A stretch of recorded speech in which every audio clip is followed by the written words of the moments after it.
Há uma pergunta silenciosa, que paira no ar como a poeira sobre as ruínas. Uma pergunta que o mundo inteiro, em seu barulho incessante, se esforça para evitar, porque respondê-la exige mais do que coragem. Exige que olhemos para o espelho e não desviemos o olhar. É uma pergunta que, quando dita em voz alta, não apenas ecoa em corredores vazios, mas reverbera dentro de nós. Ela racha as fundações das nossas certezas e faz a verdade, ou o que acreditávamos ser a verdade, doer. Uma dor aguda, que nos lembra da fragilidade de nossas narrativas. O Hamas é terrorista? A resposta parece simples, gravada em manchetes e discursos inflamados. Mas se pararmos para respirar, uma outra questão emerge da sombra da primeira. Ou será o Hamas apenas o reflexo brutal, a consequência inevitável do mundo que o criou? Um sintoma da doença, e não a doença em si? Em nosso vocabulário moral, reservamos a palavra terror para o ato visível, para a explosão que choca e destrói em um instante. Mas nunca, ou quase nunca, usamos essa mesma palavra para descrever o ato de quem oprime. A opressão lenta, sistemática, que sufoca vidas ao longo de gerações, que envenena a esperança e transforma um povo em prisioneiro em sua própria terra. Qual violência é mais ruidosa?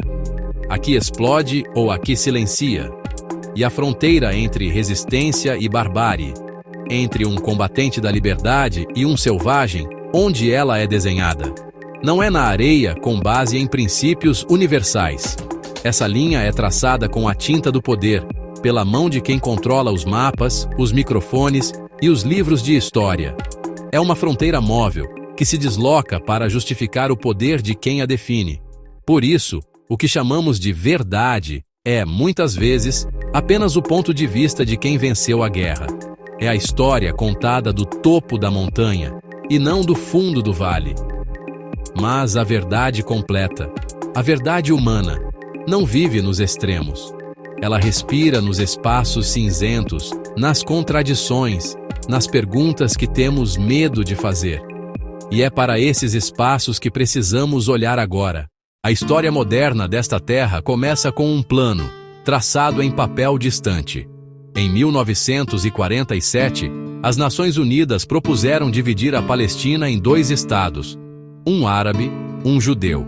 Uma solução que, em teoria, prometia um futuro. Mas as linhas no mapa não previram o peso da história que carregavam. Um ano depois, em 1948, o mundo ocidental celebrou o nascimento de Israel. Para um povo que havia atravessado as sombras do Holocausto, era mais do que uma nação. Era um sonho milenar concretizado, uma redenção. Um porto seguro, finalmente encontrado. Um símbolo de resiliência e vitória contra o horror indizível. Mas, cada milagre tem um preço. E cada história tem mais de um lado. A criação de uma pátria, para um povo, significou a perda da pátria para outro. A alegria de quem chegava contrastava com a dor de quem partia. A guerra que se seguiu à declaração de independência redesenhou o mapa não com tinta, mas com fogo e medo. Vilarejos que existiam há séculos foram esvaziados, alguns apagados da existência. 700.000 famílias palestinas foram arrancadas de suas casas, de suas terras, de suas vidas. Eles se tornaram uma diáspora. Foram empurrados para campos de refugiados na Jordânia, no Líbano, na Síria, em Gaza e na Cisjordânia, esperando por um retorno que nunca chegou. Viraram pó, viraram exilados, viraram ninguém. Uma identidade suspensa no tempo, definida pela ausência. O Ocidente, ao observar de longe, usou termos clínicos, assépticos. Chamou isso de transferência de populações, reorganização territorial. Mas para os palestinos, a experiência tinha um nome visceral, um nome que ecoa até hoje em cada família. Eles chamaram de Nakba, a catástrofe.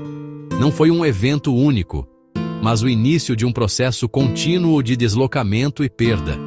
E sob a poeira daquele silêncio inicial, sob o peso das narrativas que se confrontam, nasceu uma ferida aberta na memória coletiva de um povo que nunca mais cicatrizou.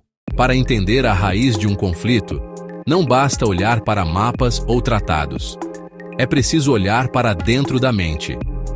A psicologia social oferece uma lente poderosa para isso, explicando como o ambiente molda o comportamento de formas profundas e duradouras. Quando uma geração inteira, e depois outra, e mais outra, cresce sob a sombra constante de um cerco, algo fundamental se altera. A violência, nesse contexto, deixa de ser uma escolha deliberada entre muitas opções. Ela se torna uma resposta primária, quase um instinto de sobrevivência forjado no fogo da adversidade contínua.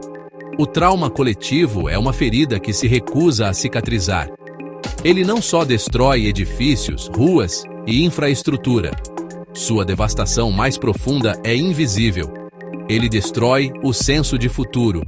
A esperança, que é o motor do progresso humano, se torna um luxo inalcançável. Quando o horizonte é preenchido apenas pela incerteza e pela perda, a capacidade de sonhar, de planejar, de construir uma vida para além do dia seguinte, simplesmente se dissolve. O futuro deixa de ser uma promessa e se torna apenas mais uma ameaça. Pense nisso. Uma criança nascida em Gaza, ou em qualquer zona de conflito perpétuo, herda não apenas o DNA de seus pais, mas também o peso de suas memórias traumáticas. Ela não cresce com as preocupações universais da infância. Seu desenvolvimento não é pautado pelo verbo viver, com toda a sua plenitude e potencial. Sua existência é definida por outro verbo: sobreviver. Cada dia é um cálculo de riscos, uma lição de resiliência forçada. A própria noção de normalidade é uma abstração que não lhe pertence. E quando o ato fundamental de viver, com dignidade, segurança e liberdade, é sistematicamente negado, a psique humana busca saídas desesperadas.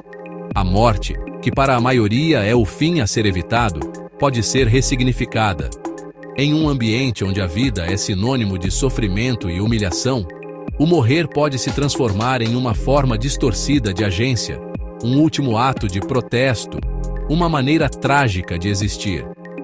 Diante dessa realidade psicológica, a pergunta que domina o debate público parece mal formulada. A questão não deveria ser: por que o Hamas, ou qualquer grupo nascido de tais condições, é violento? A pergunta mais honesta, e talvez mais desconfortável, é outra: como o mundo, ao observar a criação de uma panela de pressão por décadas, esperava que a explosão, quando viesse, não fosse violenta? O Ocidente domina o maior império do século XXI, a narrativa. A propaganda virou ciência. E o discurso, uma mercadoria. Terrorista é quem desafia o sistema. Herói é quem o serve. Como o marketing da Coca-Cola, tudo parece doce, porque o amargo foi escondido.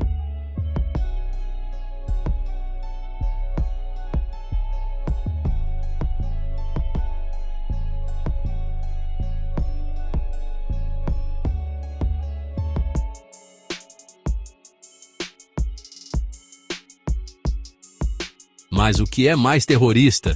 O foguete que explode um prédio? Ou o embargo que mata crianças sem remédio?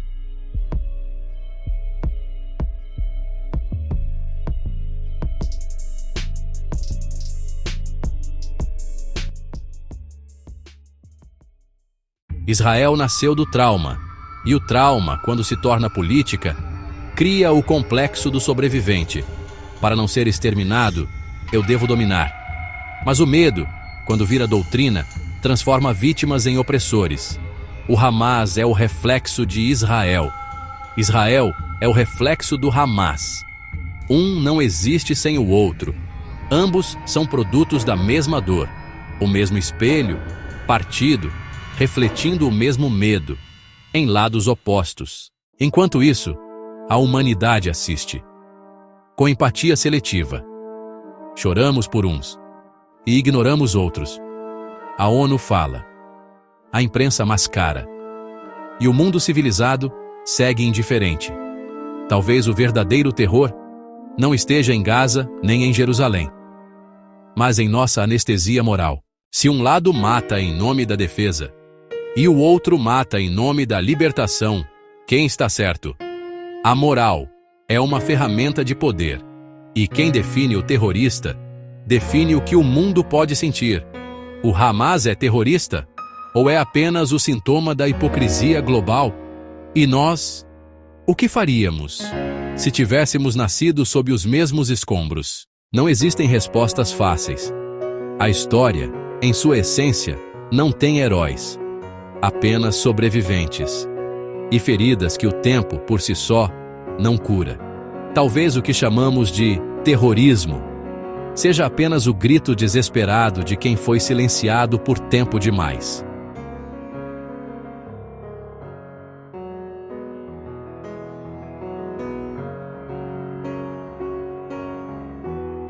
Definir o inimigo é o primeiro ato de poder. Questionar quem o definiu é o primeiro ato de liberdade.